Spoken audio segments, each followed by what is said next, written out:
வணக்கம். Welcome to மகள் YouTube channel. இன்னைக்கு நம்ம என்ன செய்ய போறோம்னா, அகத்திக்கீரை சாம்பார். அதுக்கு தேவையானது அகத்திக்கீரை, துவரம்பருப்பு, தக்காளி, வெங்காயம், மஞ்சத்தூள், மிளகாத்தூள், அப்புறம் உப்பு. தாளிக்கிறதுக்கு எண்ணெய், காஞ்ச மிளகாய், கடுகு, உளுத்தம் பருப்பு, ஜீரகம், அப்புறம் பெருங்காயம். அப்புறம் ஒரு கப்பில் தண்ணி எடுத்துகிட்டு 200 கிராம்ஸ் துவரம்பருப்பை ஊற வச்சுக்கலாம்.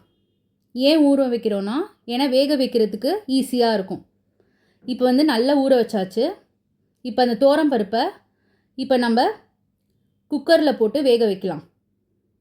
ஃபஸ்ட்டு ஸ்டவ் ஆன் பண்ணிக்கோங்க. இப்போது பேன் வச்சுருக்கோம். நெக்ஸ்ட்டு தண்ணி எடுத்து அதுக்கு தேவையான அளவு நம்ம ஊற்றிக்கலாம். இப்போ ஊற வச்ச துவரம்பருப்பை அந்த தண்ணியில் ஆட் பண்ணிடுறோம்.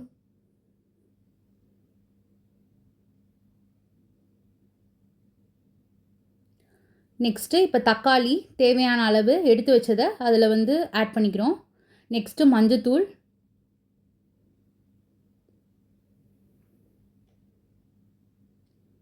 அப்புறமா குக்கரோட லிட் போட்டு க்ளோஸ் பண்ணியாச்சு.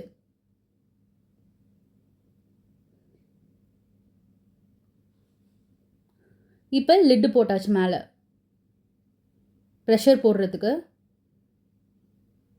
நல்ல விசில் வந்ததுக்கப்புறமா இப்போ ரிமூவ் பண்ணிவிட்டு எடுத்து பார்த்தா நல்லா வெந்திருந்துச்சு. இப்போ நெக்ஸ்ட்டு ஸ்டவ் ஆன் பண்ணிவிட்டு இப்போ ஒரு கடாய் வச்சுட்டு அதில் தேவையான அளவு இப்போ எண்ணெய் ஊற்ற போகிறோம்.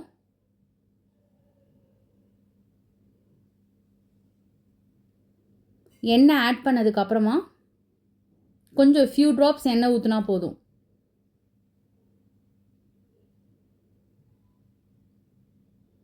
அப்புறமா நம்ம எடுத்து வச்ச வெங்காயம், பச்சை மிளகா ரெண்டுத்தையும் ஆட் பண்ணி கொஞ்ச நேரம் வதக்கி விட்டுருக்கணும். நல்லா வதக்கணும், ஏன்னா பச்சை வாசம் போகிற வரைக்கும்.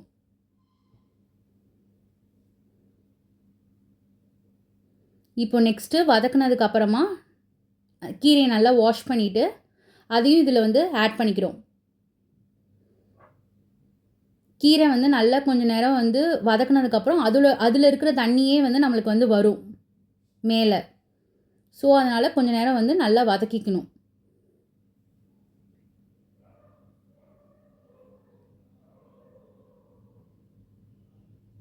கீரைக்கெலாம் நம்ம தண்ணி ஆட் பண்ணணுன்னு அவசியம் கிடையாது ஃபஸ்ட்டு ஸ்டார்டிங் ஸ்டேஜில். ஸோ கீரையை நல்லா வதக்குறப்ப அதுலேருந்தே தண்ணி நம்மளுக்கு மேலே வரும்.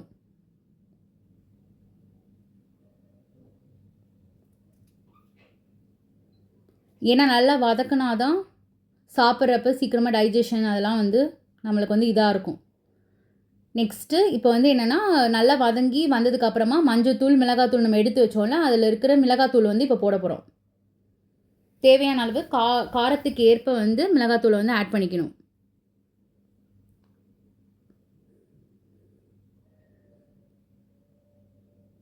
நெக்ஸ்ட்டு தேவையான அளவு உப்பு, அது ரெண்டுத்தையும் ஆட் பண்ணிவிட்டு வாட்டர் ஆட் பண்ணுறதுக்கு முன்னாடி நல்லா வதக்கி எடுத்துக்கணும். இப்போது தேவைக்கேற்ப தண்ணி ஊற்றிக்கலாம்.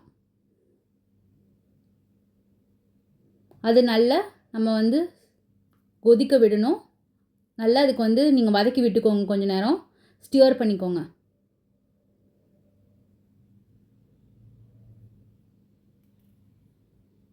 இப்போது நல்லா அது கொதிச்சு வரணும். இதோ பார்த்தீங்களா, இதே மாதிரியே நல்லா கொதிச்சு வரணும். இப்போ நெக்ஸ்ட்டு ஸ்டெப் என்னென்னா, நம்ம குக்கரில் வேக வச்ச பருப்பு, அதுக்கப்புறமா தக்காளி, இது ரெண்டுத்தையும் இதில் ஆட் பண்ண போகிறோம். இப்போ நல்லா அதுக்கு முன்னாடி மசிச்சு விட்டுக்கணும் இந்த தக்காளியையும் பருப்பையும்.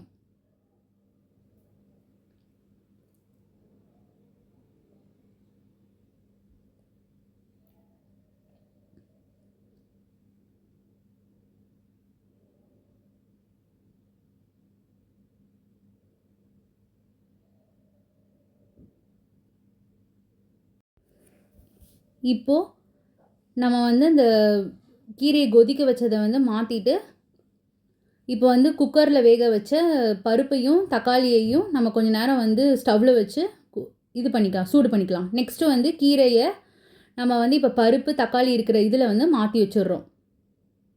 இப்போ நல்லா நம்ம மசிச்சு விட்டதுனால இப்போ நல்லா மிக்ஸ் பண்ணுறதுக்கு ஈஸியாக இருக்குது.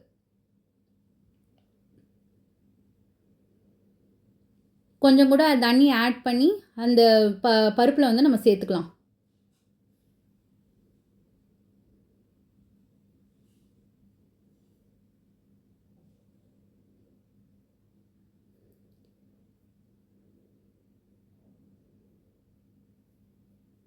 ஒரு 5 to 10 மினிட்ஸ் வந்து நம்ம வந்து ஒரு சிம்லையே வச்சு நம்ம கொஞ்சம் நேரம் வந்து கொதிக்க விட்டுறலாம்.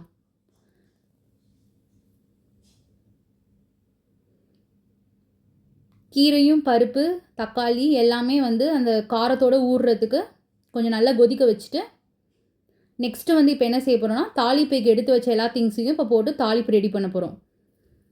இப்போ தேவையான அளவு எண்ணெய் ஊற்றிட்டு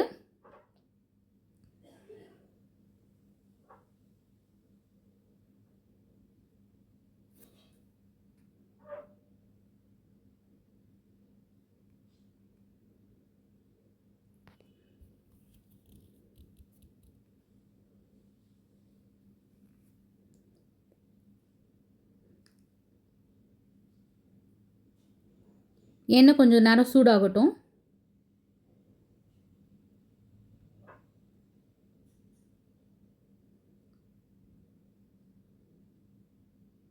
நெக்ஸ்ட்டு காஞ்ச மிளகாய்,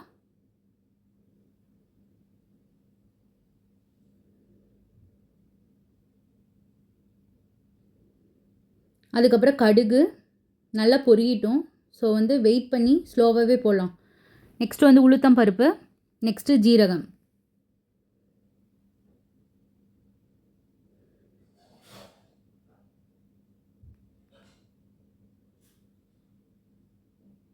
இப்போ நல்லா அது எல்லாமே பொரிஞ்சு வந்ததுக்கப்புறம் உளுத்தம் பருப்புலாம் கொஞ்சம் ப்ரௌன் ஆனதுக்கப்புறம் கோல்டன் ப்ரௌன் ஆகணும். ஸோ வந்து ஆனதுக்கப்புறமா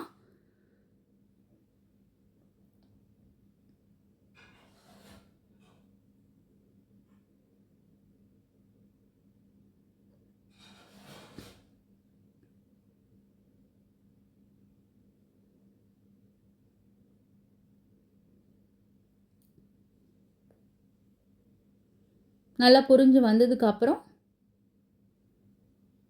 நெக்ஸ்ட்டு லைட்டாக கொஞ்சம் வெங்காயம் அதை மட்டும் போட்டு இது எல்லாத்தையும் வந்து தாளித்து எடுத்துக்கணும்.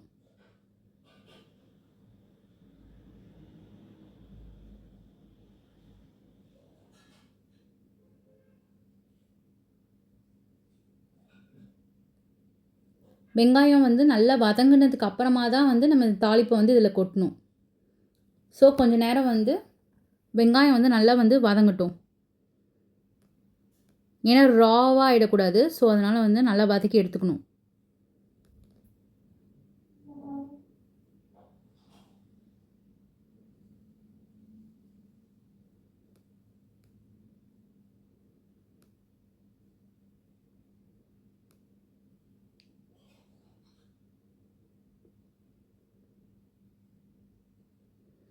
இப்போ நல்லா வதங்கிடுச்சு. ஸோ இப்போ இதை எடுத்து நம்ம வந்து அந்த பருப்பில் வந்து கொட்டிக்கிறோம். இது சூப்பர் டேஸ்ட்டாக இருக்கும்.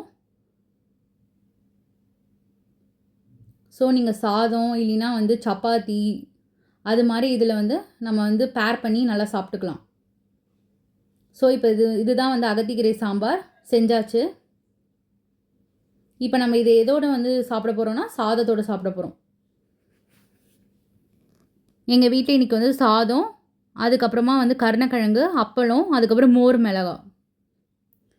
ஸோ இதை நீங்கள் வந்து வீட்டில் ட்ரை பண்ணிவிட்டு எப்படி இருக்குன்னு சொல்லிவிட்டு லைக் பண்ணி ஷேர் பண்ணி சப்ஸ்கிரைப் பண்ணி கமெண்ட் பண்ணுங்கள். தேங்க்யூ.